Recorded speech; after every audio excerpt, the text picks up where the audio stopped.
Larry Diamond, you're one of the world's leading experts on democracy. You've dedicated your life, your professional life at least, to studying democracy. Why? Well, I have made the study of democracy the centerpiece of my academic life, and the engagement with Democrats around the world the centerpiece of maybe my activist side of my life, because I agree with Winston Churchill that democracy may be the worst form of government ever invented by man, except for all the others that have been tried from time to time. But more to the point, I think we who believe that democracy is a worthy goal and indeed a moral imperative have to have a better answer than the fact that it's simply not as bad as any authoritarian alternative that has ever been attempted. And I think, at bottom it comes down to this.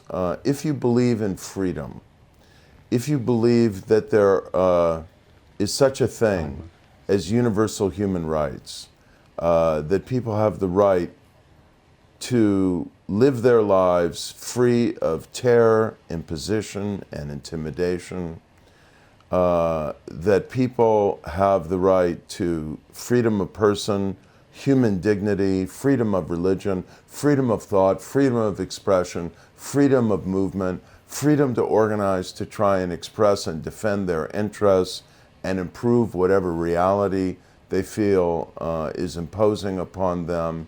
Only democracy does a good job of providing those freedoms. Is freedom and democracy, are they the same things? Only democracies can do a good job of providing freedom. There's no authoritarian regime in the world that is, above average in assuring people of political rights and civil liberties. But there are a number of democracies that are very illiberal. And that increasingly, this is part of the problem we're living in now, are impinging upon freedom of religion, freedom of expression, freedom of the internet, freedom of movement. And so really what I stress is that the goal has to be liberal democracy. Liberal not in any economic sense, but in terms of strong protections for rights and the rule of law. Before we get to distinguishing between liberal and illiberal democracy, how would you define democracy itself? Well, I would define democracy as a political system in which people can choose their leaders and replace their leaders in free and fair elections. It's a system of political accountability. To have real political accountability, where people can really choose and replace their leaders, you have to have free and fair elections. And that already implies some significant minimal foundation of freedom of expression, freedom of the press, freedom of movement, freedom of organization. So when you're telling of the contemporary history of democracy, you seem to have noticed some ill winds. What's going on then? Well, it is a gathering challenge to what looked like in the 1990s and the early 2000s, a very hopeful picture, not just for democracy, but even for the future of liberty in the world and liberal democracy. We were very optimistic in the early 2000s that democracy was going to continue to expand, that freedom would continue to deepen, that the rule of law would settle in and penetrate much more substantially into the real lived experience of people in democracies around the world. And I'd say since around 2006, we have been in a period of democratic recession. More and more countries have been losing ground in terms of freedom and democracy than have been improving in their levels of freedom and political rights and the quality of democracy. And that's been the pattern from about 2007 to maybe around 2015 or 16. I think a number of things have happened in the recent last few years that have transformed the situation from democratic recession to a gathering crisis of liberal democracy, a convergence of ill winds. So rather than a democratic recession, it's a democratic depression? I think we are on a perilous edge of democratic depression, or what Samuel Huntington would call a reverse wave of democratic breakdowns. That if you look not only at the failure of democracy in a wide range of emerging market countries, every place from Turkey to Kenya in some ways, to Bangladesh, and now the crisis of democracy increasingly in the Philippines, the election of an extremely illiberal president in Brazil, you see a very, very worrisome picture. But still more worrisome is the fact that this has now come home to the heart of liberal democracy, which is Europe and the United States. And we now have a member state of the European Union, Hungary, that no longer meets the minimum conditions for electoral democracy. Viktor Orban, the prime minister, claims that he has just a different model of democracy, what he calls illiberal democracy. But in fact, he has so degraded freedom and rights of opposition and the pluralism and independence of the media and the independence of the courts and the rule of law, that's what is left is precisely that hollowed out shell of a fake democracy, a pseudo-democracy, an illiberal non-democracy. So we're in a democratic depression, or at least a very bad recession. What needs to change, Larry? So first I want to say, I don't think it is a depression of democracy yet, but I think we are creeping toward the edge of a depression. So it's a bad recession, which potentially could become a Yes, depression. it's a bad, deepening, accelerating recession that is creeping us toward the edge Still pretty of a bad depression. news. So maybe it's not a depression yet. And the point is, we want to act before it becomes a depression, okay? It's much harder to pull out of the depths of decay if you wind up in a depression. Okay, so what do we do? First thing we do is repair our own democracies and our own culture of democracy in the United States, in Europe, in the advanced industrial democracies of the world. And every country has its own story. Every country has its own institutions and culture and history and challenges. I say in my book, that the institutional mix in the United States of the first past the post electoral system with this extremely dysfunctional party primary system in the United States isn't working. It's generating incentives for deepening political polarization and driving each of the political parties further and further to the extremes.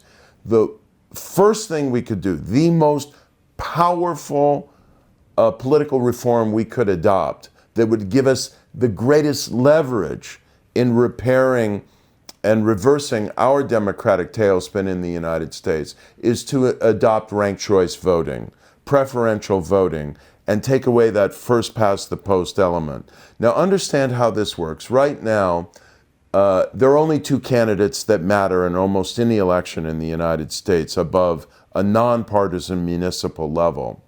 One has a D after his or her name, the other an R. And those are the only two candidates, Democrat or Republican, that have any chance of winning. Each of these two nominees, increasingly, is being produced by very low turnout party primary elections where the people who turn out are the most ideologically committed. This is why you've had the Congress of the United States moving further and further to the right, because the people who are nominated in the Republican parties are increasingly of the Tea Party or very conservative variety. Some people who don't get the message are defeated in party primaries. Others see the writing on the wall and move their voting behavior further and further to the right. Now we see in the current period, the Democratic Party manifesting some of this same logic with their party primaries. If you get to a general election, and those are the only two candidates who have a chance of winning, because anybody else is going to involve a voter wasting his or her vote on a spoiler, because it's first past the post and whoever gets the most votes wins, even if it's 36% of the vote, then only a Democrat and Republican are going to run as serious candidates. If you adopt the system that's been used for over a century to elect the lower house of parliament in Australia, ranked choice voting or the preferential vote, the system is going to open up. Voters are going to have more choice. If the two parties are going to go off in very far left and right directions, you'll see independent candidates running and offering different alternatives. And the Green Party can run, the Libertarian Party, whoever wants to surface. Voters will have more choice. Voters will have more control in their hands, which they say they want. Elections will be more interesting. More people will come out to vote in the general election. And less gerrymandering. I'm coming to gerrymandering, but I want to finish about ranked choice voting. If people have multiple candidates and they're not wasting their vote, and they've only been offered very far left and far right choices, they can vote for someone in the center and not be wasting their vote. If their first choice doesn't make it, their vote is transferred to their second choice until someone wins a majority of the vote. A growing number of political scientists and civic leaders think this is the most promising reform to unlock our politics. At the same time, of course, there are many other things we need to do. And the monster of gerrymandering, the shameless practice of having state legislatures draw their own district boundaries and the district boundaries for Congress as well in order to advantage their party and their own incumbency. There's nothing in the Constitution that gives them that privilege. It's all been done by law and can be taken away by law. So this power to draw district boundaries needs to be transferred to independent nonpartisan commissions or professional nonpartisan officials. So what about just taking money out of American politics? I know you have some very strong feelings on that. There's a strong and growing sentiment in the United States to not take money out of politics, but to take big money, and especially corporate dark money and unaccountable money out of politics. But the Supreme Court gutted the ability of political reformers in the United States to do that when they said in an extremely dubious and I think wrong-headed interpretation of the First Amendment, that political campaign spending is free speech, and that corporations are just like people and they have rights of free speech. And of course, there are a lot of us, political scientists and reformers, who think that is a very implausible interpretation of the First Amendment to the American Constitution. But as long as it stands, we're confined in what we can do. But there's still other things we can do. First of all, we can eliminate dark money in our politics. There's no reason why a political action committee that is spending money in an election campaign should be able to hide the true identities of their donors. And you know what else there's no reason for that's incredibly perverse? There's no reason why wealthy individuals should be able to contribute massive amounts of money to what we call 501c4s, foundations, nonprofit foundations, or social welfare organizations that can spend 49.99% of their money on election campaigns and have the contributions be, this is crazy, tax deductible. So there are things we can do that are very straightforward, that would enjoy a lot of public support to make our political campaign spending system more transparent and at least somewhat more level of the playing field. So you talk a lot about we. We the people. So what are the moral responsibilities of being a citizen in a contemporary democracy? Are those responsibilities today in crisis? There is a crisis of democratic citizenship in the United States. I'd say to some extent in the West more broadly, but it's got both normative and behavioral components. The behavioral component is we just don't get a very high voter turnout in the United States. By the way, what's the difference between behavioral and normative? I don't know the difference. Well, norms are what people believe, feel, and think. Behavior is what people do. Oh, I see. They don't always match, although they're obviously closely related. At the level of behavior, we need to get more active citizenship again. We need people caring enough to bother to show up at the polls, but we also need policies. This comes back to your question about what should we do. We should make it easy to vote in the United States, not hard, and not make it prejudicially hard for African American and Hispanic American voters to vote. So we can stop voter suppression. We can make it easy for people to vote by allowing them to vote on multiple days, by giving them ready access to polling places, by expanding mail-by voting as an option, by automatically registering everybody to vote through what we call motor voter laws. Every time they get a driver's license or have any other contact with the state, they're registered to vote. We can then encourage people, train people, educate people, inspire people to care about democracy, to know their rights, to defend their rights, to be active in giving voice to their concerns, and not only to vote and demonstrate and petition through the old means and the modern means of the internet, but as we were saying before, to listen and to engage in the democratic process with a certain level of open-mindedness and respect for the other side.